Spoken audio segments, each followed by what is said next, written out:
Hey everyone, welcome to the first episode of this build. In my previous video I mentioned that I've got multiple builds going on at a time, and so we're going to jump in and get started on this one. You may notice that I'm drawing on a pretty long piece of wood, and I'm also cutting a very long piece of wood. The reason for that is that this is going to be a neck-through instrument. I have never built a neck-through instrument. There's not a ton of stuff online about building neck-through instruments, I've found. So I'm going to be trying to figure this out, mostly on my own here. And you may have also heard me talk about my blades in the previous video. So I was making a straight cut there, minus the first little curve to start it there, but I had to back that blade out because it just stopped cutting, and I was cutting in a straight line. So this is the other blade that I replaced it with, and as you can see, it's going through the wood just fine. And I'll show you a comparison here in a little bit so that you can see just how different the blades were and why I hate Bosch blades.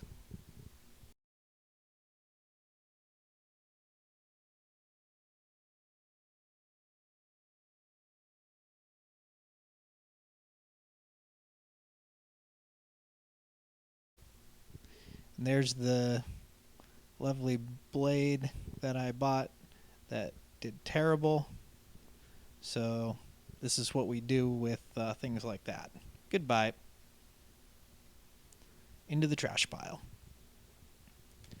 Here is a look at the cut. So that really rough part is the blade that I had to replace. That was a new blade that I bought, and you can see the difference.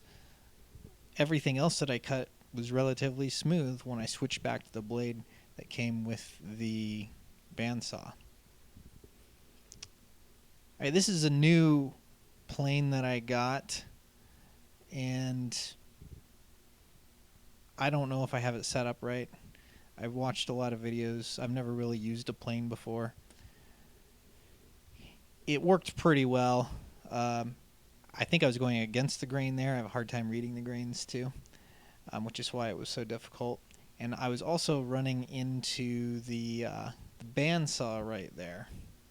You may notice the edge of that is coming up right next to the plane, and then I figure out, oh, I can just tilt the table and go for it. So work smarter, not harder, right? That's what they say. Now we're checking to see if there's any gaps. Sand down a little bit. And then check again.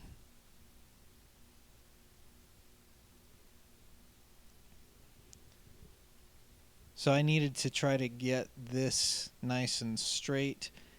I basically attached it to a piece of MDF with a straight edge, and I used that as my template up against the router table. So it actually worked pretty well. Got a nice straight edge. Oh, there's the button. Still not used to where that's located.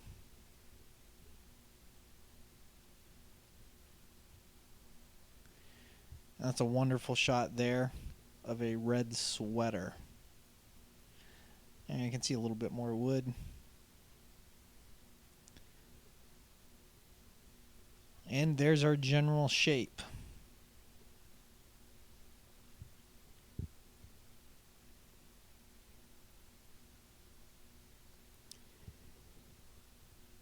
So I did a rough cut on the body here in the pieces. I didn't cut it out completely. We're going to use a template later on. I don't know exactly when I'm going to use the template, to be perfectly honest, because I need to get as much cut as I can prior to gluing the whole thing together. Trying to get an entire guitar with the neck and body through a bandsaw and trying to manipulate it there with the limited amount of space that you see I have right there. I want to avoid that, so I need to get everything cut out um, pretty much before it all goes together. So not exactly sure when I'm going to do everything, but we've got the general outline there now. I made sure the neck was raised a little bit because the fretboard and the neck are going to be a little bit higher. So I'm going to actually make it shallower where it connects to the body, but I needed some height there so that I can do that. If I make it too thin when I put the fretboard on there, the bridge, whenever I want to get the strings in order, if it's too high, even if I lower the saddles as far as they go, if it's too high, then there's nothing I can do about the action. So I want to make sure that I have enough space and that it's going to be high enough. So that is why I've left that extra space on the neck there. Here's my jig for routing the neck pocket. I think I need to just make something, but using the fence for the table saw has worked pretty well.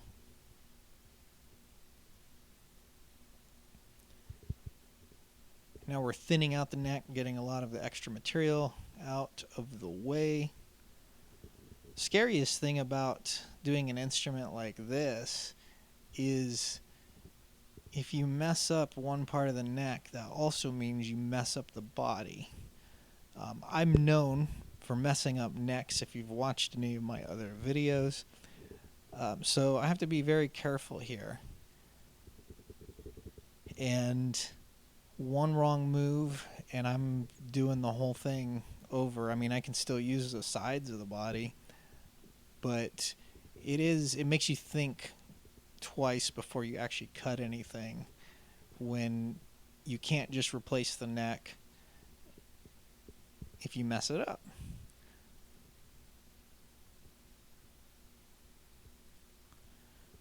So in all my cuts, I cut further outside of the line than I needed to, just in case it slipped. It's easier to sand down material than it is to try to replace it.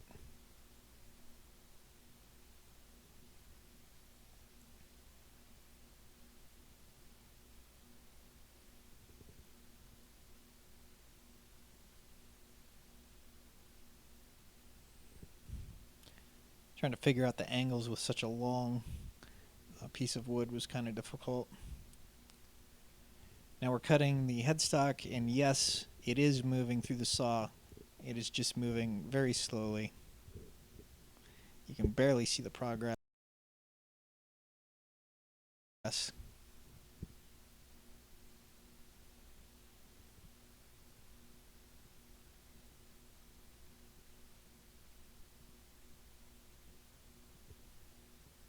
And we're through. Now down to sanding. Lots and lots of sanding. Because I cut everything thick, it means I had to spend more time sanding, but this was a safe way to do it. Like I said, it's not just replacing a neck, it's replacing the body too.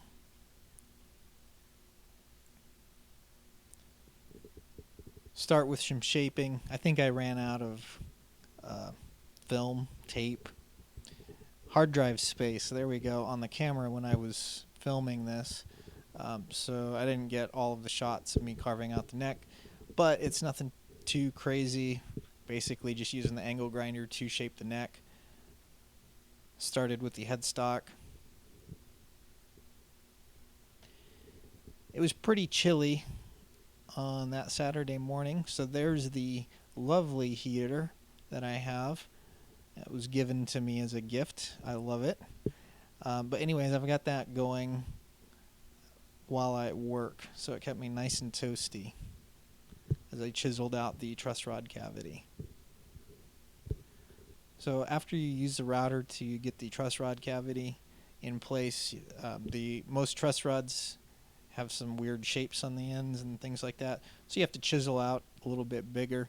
You don't want to use the router on that because unless you have a template. If you don't want to freehand with the router because it is super easy to go a little too far or for it to catch, and then you've taken out a big old chunk of wood.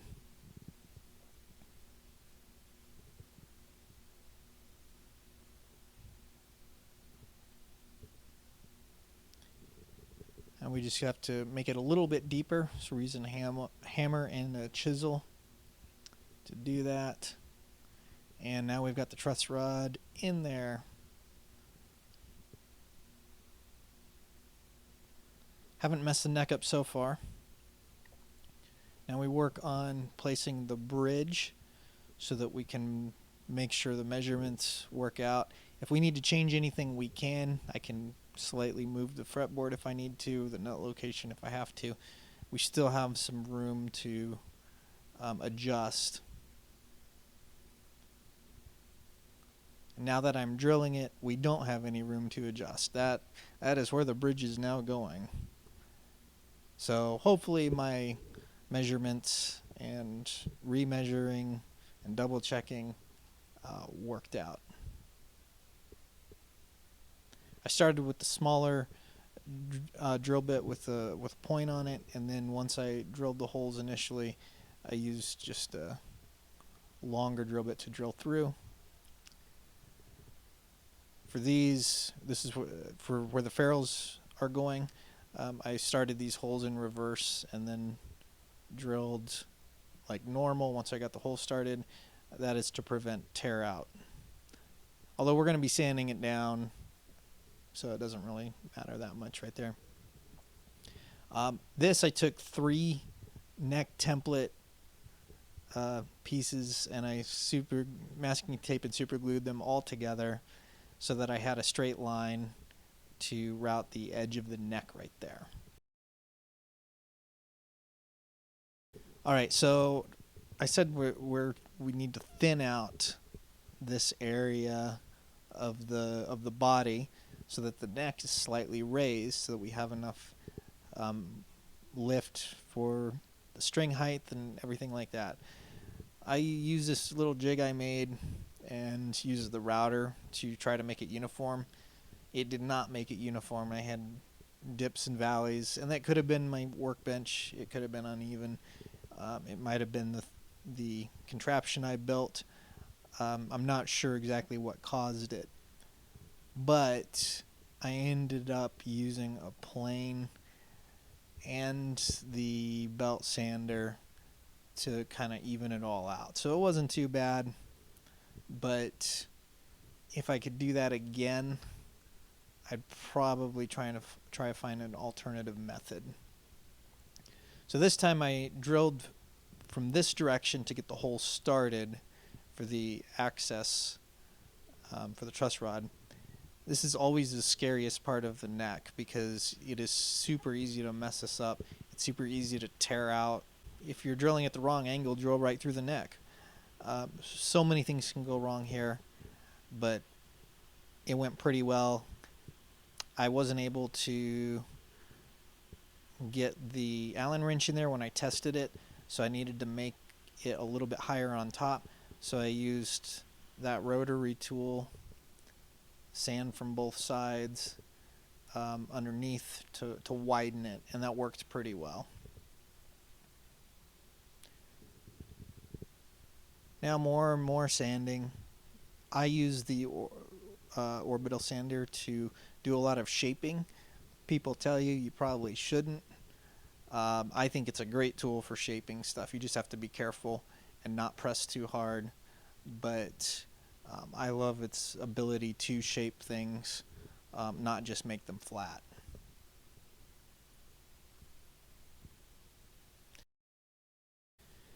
Now we're filing where the neck meets the body, even though it's all one piece of wood.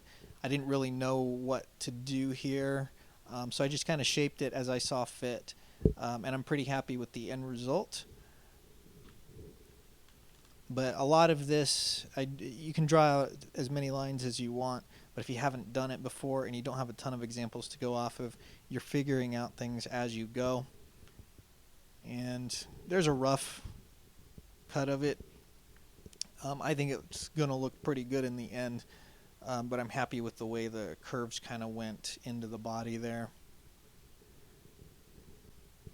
Ran out of space again here, or maybe it was the battery this time, gluing the fretboard on.